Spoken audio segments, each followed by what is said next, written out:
Hi everyone, welcome all of you to join the online roundtable today, and we are so honored to have Thomas Vallely, the founder and director of Harvard Vietnam program. Tommy is a true long friend of Vietnam, and he is also chairman of the Trust for University Innovation in Vietnam, who is spearheading the emergence of Fulbright University Vietnam. So today we hope that you can share with us the great memories with the Fulbright Economic Teaching Program, as well as the vision for the new long journey with Vietnam, the FUV initiative. Okay? Sure, that'd be lovely. So last week, I remember that we celebrated the 20th anniversary of FETP, the Fulbright School in Ho Chi Minh City. And for me and many audience, that was a great event. And not just for the member of the FETP family, but also for friends and for advocates, of education reform in Vietnam. Actually, can you tell me something about the true feeling when you sat there and listen to other people to talk about their stories with FETP? Certainly, certainly. Mm-hmm. First of all, thank you for having me on Vietnam Net. I appreciate it very much. Vietnam Net was actually very much a part of the transition that was made at the Fulbright School when we first started. Now it's pretty common that the internet in Vietnam is so powerful and so deep in the society that people forget that it wasn't that long ago in the middle of when the Fulbright School in Ho Chi Minh City was trying to connect to the world, and there was a time that the 50 students at the Fulbright School in Ho Chi Minh City had more bandwidth than all of the students in the entire higher education system in Vietnam, thanks to Vietnam Net. So we're grateful for the early support you gave us. In return, we did a little bit of training program for Vietnam Net, but we had internet before most people had it, and that was sort of, that wasn't the beginning, but it was the kind of innovation that we had at the time. When we first started the Fulbright program, we built a small campus in Ho Chi Minh City, and when we built that campus, we thought, oh, this is the most beautiful piece of Vietnamese architecture that's ever been in Ho Chi Minh City, and the physical plant at the time made it very exciting to attract, not just the curriculum, but people liked going there. I don't think it's novel today. I think lots of young people in Vietnam get to go to really nice places, but at the time when we started, we had a nice campus, we had internet connection. We didn't teach at the level that we teach now. This is, I think, an important part of the story. When the Fulbright School started, Vietnam, we were teaching neoclassical economics the way that you would learn at Georgetown or Arizona State, or University of California, Irvine, or Harvard. We taught the textbook. We taught the textbook, and we didn't really connect what we were teaching to a public policy problem in Vietnam. So the first few years, we were just learning how to do it, and basically foreigners came to teach, and the foreigners had Vietnamese teaching assistants and tutors, and these tutors helped the foreigner with the instruction over the basically off-the-shelf neoclassical economics. What struck me most at the 20th anniversary was that that's completely transformed. Now all of the teachers, with a few exception of one visitor a year or something like that, all of the teachers are Vietnamese. And all of the teachers were trained, most of them had training outside of Vietnam in prominent research universities. And the ones that haven't done that also did research in Vietnam. And so that the transformation over the human capital creation is, I think, the biggest achievement that a small, innovative institutional change came about in the Fulbright School. So we built a small but very capable faculty, investing heavily in the faculty, very heavily. It's a big investment in the faculty. Yeah. We never invest again in the physical plant. We never invest again over 20 years. We only invest in the physical plant once.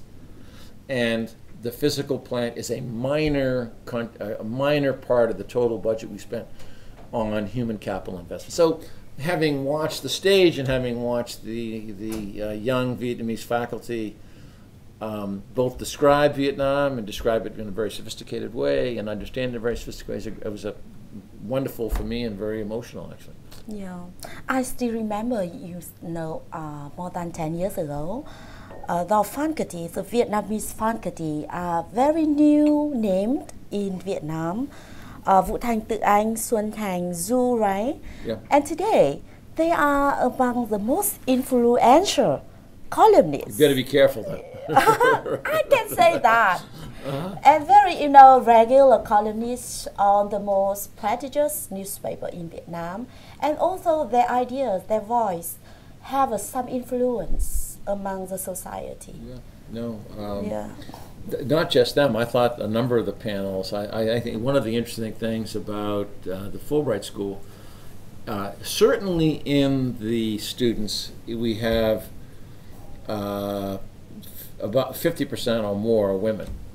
Yeah. Okay, and that's actually very important. That's actually it's actually a very important innovation because and I think the faculty investment that we've made in women is actually also important. We have some very, very talented female faculty, not only at the Fulbright School, but in the system outside. So we have people in master's and PhD programs outside the United States. We know where they are, and we follow them because we want to recruit them. So I think more and more will do that. It's still not a big enough number. For Vietnam to go to the next level of development, it has to have better indigenous universities and better connections to the research universities in the world. And I think that someone asked me at the 20th anniversary celebration. It's an indirect way of answering your question about the 3 faculty members that you mentioned. It's what is the definition of world class? Okay. World class means that your faculty knows the other people in the world that teach what they do and research what they do. So the people that at the top of our faculty, they're not just the best in Vietnam. They're competitive in the world with the best minds in the development, economics, political economy business. They know all the other prominent people in that field, and that's the difference, the largest difference between what we did and what other institutions tried to do. I remember learning from Professor Hoang Thuy, who's the father of this sort of analysis, which is one of the problems that Vietnam has, is that it connects itself to itself. It doesn't connect itself to the world. Okay, when you connect yourself to yourself, you don't have enough pressure to be a great physicist or a great biologist or engineer. It doesn't mean you're bad. It doesn't mean you don't have value. But you don't have that competition or that knowledge generation that comes from being connected to the world. And when we first started the Fulbright School, we did not have Vietnamese faculty that were capable of doing that, but now it's completely dominated and managed and governed by Vietnamese faculty. And governance is probably the main ingredient that differentiates the Fulbright School from other experiments in foreign in foreign intervention, not just the Vietnamese ones, but most foreign organizations would come to Vietnam and say, oh, the Vietnamese know best. Actually, the Vietnamese don't know best. Yeah. The Vietnamese know their system, and their system doesn't allow for the governance to have enough merit in it, or enough accountability in it, or enough creativity in it, and it sort of drags down the process of institutional reform. Whether it's a Vietnamese version or a foreign invested version, they both don't. They don't do that. And, that differentiated the Fulbright School, and that's why those faculty members that you mentioned, they're connected to the world. You remind me of a famous slogan by the Fulbright School. You say, localize global knowledge.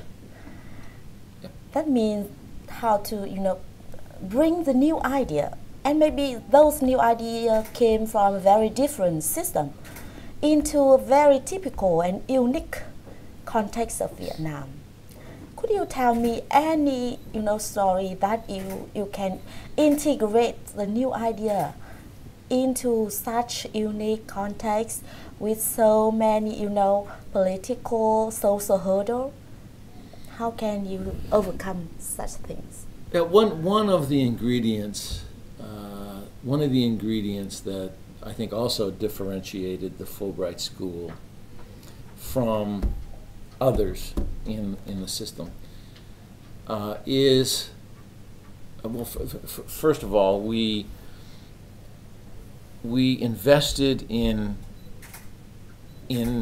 high quality research, and that research, this is important, that research in the political economy was to influence and to write actionable policy papers. It's not written for a journal of economics. If you write for a journal of economics, no one in Vietnam will understand what you're talking about. It'll look like a math paper. You have to write and understand the on the ground proximity to the problem, understand that problem, and be able to write something that is actionable for a government, party, corporate official, that they can follow that path or understand the problem. So I think that's what they mean by that. It's to do research and to gain knowledge of the problem directly. And so there's a lot of examples of what we did. Frankly, we wrote some of the very first papers on deregulating the telecommunications system. So now, a young person picks up their phone, they get on Facebook, they get on 4G, they go and buy a phone, and they think, oh, it works automatically. Well, it doesn't work automatically. It works because Vietnam did something that we researched a lot. Vietnam Net was partially involved with that, which is, let's have a telecommunications system that is state-owned but competitive. And I think that we did this when we were the only ones that had an internet, and the Vietnam was actually thinking of not having the internet. Vietnam was thinking of having a connection between the universities that wasn't connected to the world. That Vietnam was going to connect its universities to each other and not connect to the world. Okay. That's what Vietnam was going to do. That's their instinct. Okay, that's so what happened was the policy was taken out of the decision by anyone in the education business, and it was put into the deregulation of the internet as a state system. And frankly, I think what happened was the Army decided that they wanted to compete with your parent company, Vietnam Post and Telecommunications. And when that competition took place, that competition created low-cost, accessible, widely used in well-connected internet, and that transforms not only Vietnam's higher education system, but it certainly transforms, it's probably going to transform Vietnam politics. Yeah. And we wrote one of the original papers about deregulating the internet in Vietnam, and so that's an example of that.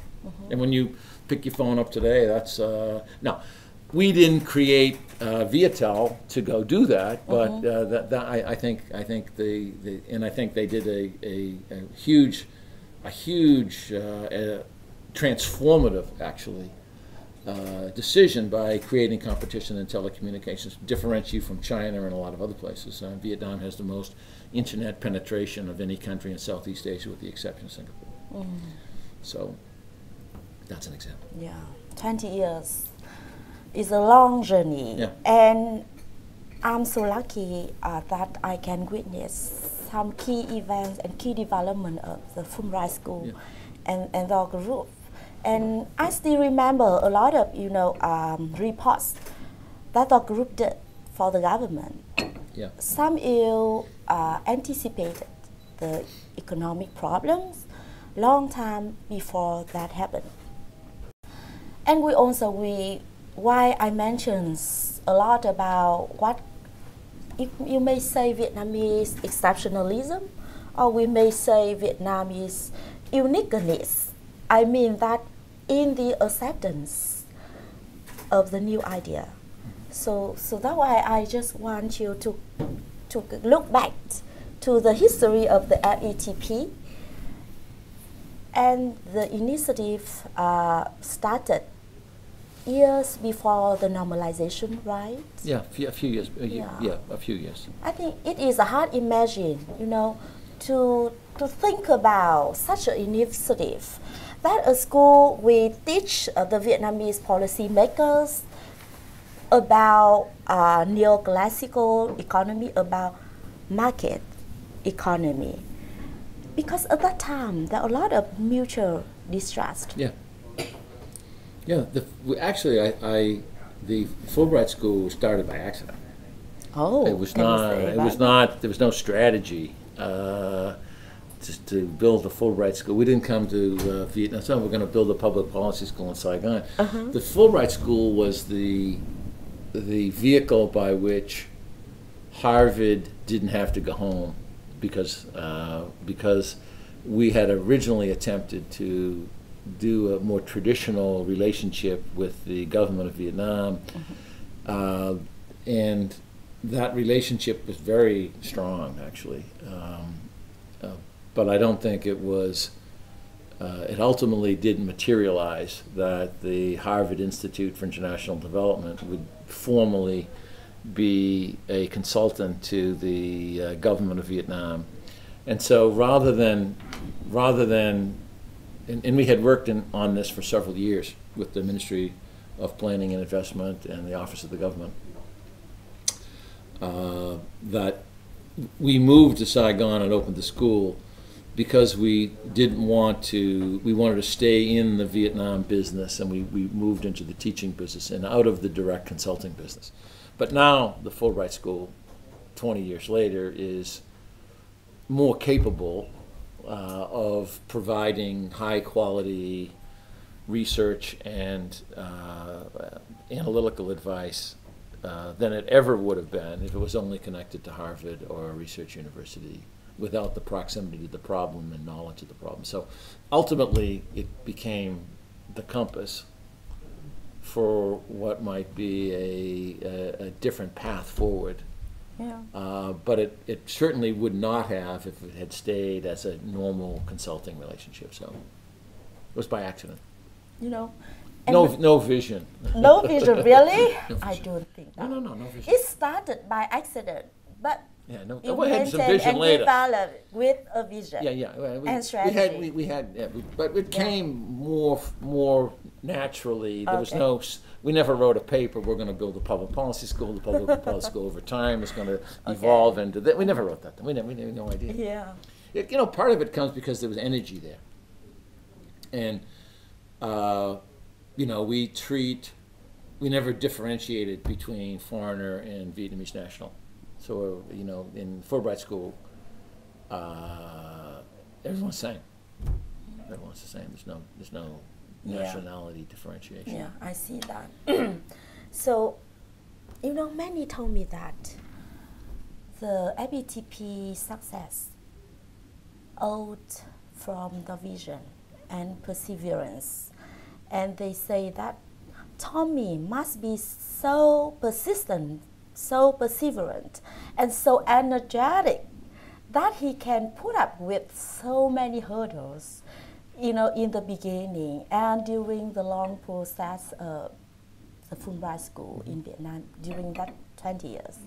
So that struck me, where you take such, energy, such persistence, to keep up It's a little with bit Vietnam. of an exaggeration, but thank you for the question. It's a little bit of an exaggeration. Actually, a couple things I think were important. I think a couple of things. Not only did we make research actionable, we also made it critical.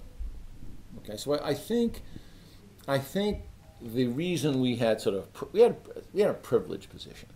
Okay, it wasn't that we were just the Fulbright school. It was that the Fulbright school had Harvard, and that the Fulbright school produced research early on that was critical. That was critical of the government, that was critical of the management of the politics, that it was constructively critical, but it was critical. And because it was critical, it was different. Okay? And because because we were critical and we were different, people, it wasn't that we had more courage to be critical. It's that we had more halos over our head to protect us from being critical. And there's three halos. The first halo is a group of people in Vietnam that wanted criticism. But there were a lot of those. There were a lot of those at the beginning. High-ranking officials that we had dealt with that also wanted us to be critical. Harvard also has a little bit of a license to be more critical than most people, and because the core funding from the Fulbright School came from the U.S. government, and John Kerry and John McCain were sort of basically founders of the Fulbright School, and at the time the United States and Vietnam were building a relationship together, and that I think the Fulbright School benefited in its ability to participate in a critical, constructive debate because it had freedom. It had we exchanged, in a funny sort of way, we exchanged freedom. We exchanged criticism, and we got more freedom and more more space. We had more space than other people. We had more privileges than other people. Yeah, but have you ever faced, strong opposition or even, inconvenience from someone because you are too critical? But if that didn't happen, we wouldn't have been critical enough. I mean, so that's not a problem. Okay. That was certainly not a problem. I mean, we certainly made more friends being critical, and we certainly made a reputation being critical, and that reputation became valuable because we were critical. But ultimately, criticism made us. Yeah. Okay, constructive criticism, and it gave us power. Yeah. It gave us power in the sense it gave us power in the debate, and we've been in this thing so long. The first book we wrote about Vietnam is called "In Search of the Dragon's Trail," Yeah, very famous. In Search of the Dragon's Trail was, I know you're having the 12th Party Congress in next year or sometime. I forget what number it was when we wrote the Dragon's Trail, but it was an analysis, basically a course taught at Harvard by one of the founders of the Fulbright School, Professor Dwight Perkins. Dwight Perkins was and still is, the person at Harvard who pioneered the study of the Chinese economy when that was really controversial in America. When you could get in trouble for that in America, for saying we're going to study the Chinese economy. Now it's the second largest economy in the world. Okay. There was a time that even at Harvard, we can't do that. All right. Okay. But anyway, Dwight pioneers that. He's also a founder of the school, and he taught a course at Harvard about the East Asian development. How did Taiwan, Singapore, Hong Kong, South Korea, and Taiwan, how did they become what they were? How did that industrialization take place? We wrote a version of that for how Vietnam might do that. Okay. How Vietnam might do that. Then the world changed.